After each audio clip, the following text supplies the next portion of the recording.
Yes, yes. I feel increasingly a sense of responsibility of what we put out there and what messages we're leaving people with.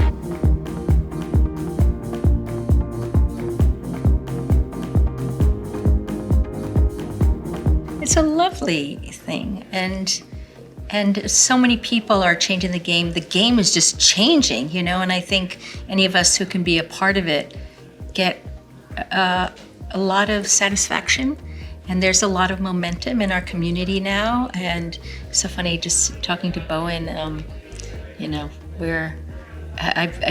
know of each other. That's the great thing. I had never met him in person, but of course I read everything about him, watched his show, followed him. We're all supporting each other from afar sometimes, and this feeling of community is indescribable and unprecedented.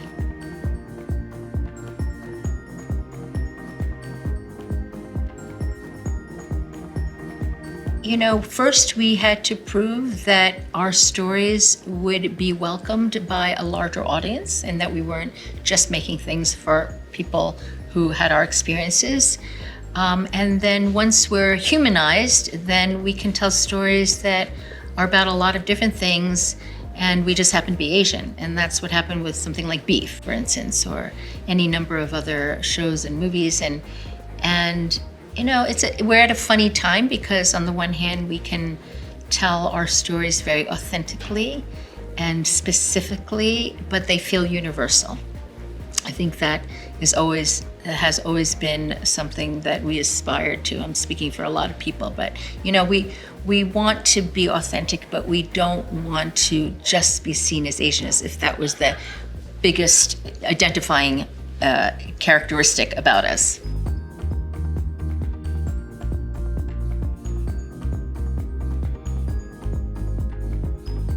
A lot of it, of course, is representation and allowing people to dream, giving them examples of those who've dreamt and who have realized their dreams. But it's also, for me, about the values that Eastern culture has, which contributes, I think, very meaningfully to the discussions about humanity and how we can better all live together. And I find that to be particularly evident right now. I think what's happening in this country is a little frightening. There's the idolization of the individual, is less familiar, I think, in Asia. We tend to think of the group, and that's just one of the many, many things I could say about the Eastern values, humility. These are things that I think could be very valuable in the way people think now, just human kindness and decency. And so, yes, I think bringing the best of East and West together would be a great thing.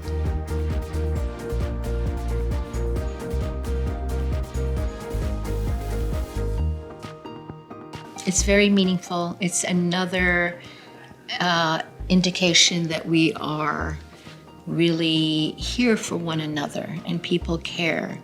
And we just have to keep reminding ourselves about the beauty of collaboration and community. And knowing, just so people don't feel alone, I mean, it's so great these days if there's a piece of work I know, that we want to promote or whatever, I know who to go to. I mean, we never had that before.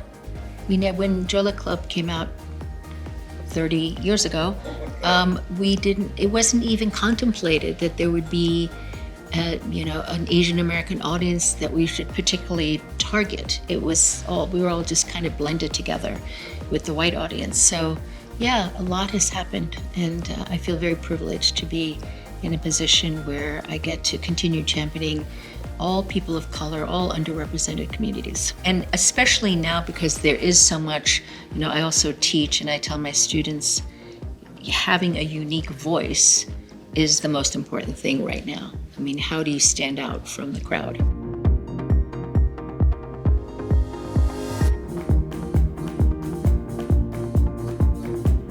They're inseparable. I am in this industry because I chose to live in China and saw for the first time in my life movies by, for, and about people that look like me. So I can't even separate it. And then I brought Chinese cinema to North America, then was hired by the studios to sell American movies to China, and then ended up working with Steven Spielberg on his movie Empire of the Sun in Shanghai. And that's when I discovered what I really wanted to do. And you know, I was so lucky to start with one of the greatest living directors.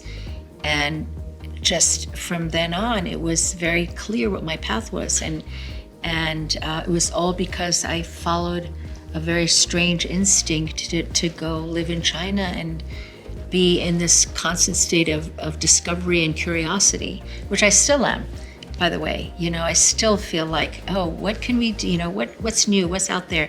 But without that background, when, you know, I had no professional aspirations at the time. I didn't know what in the world I was going to do.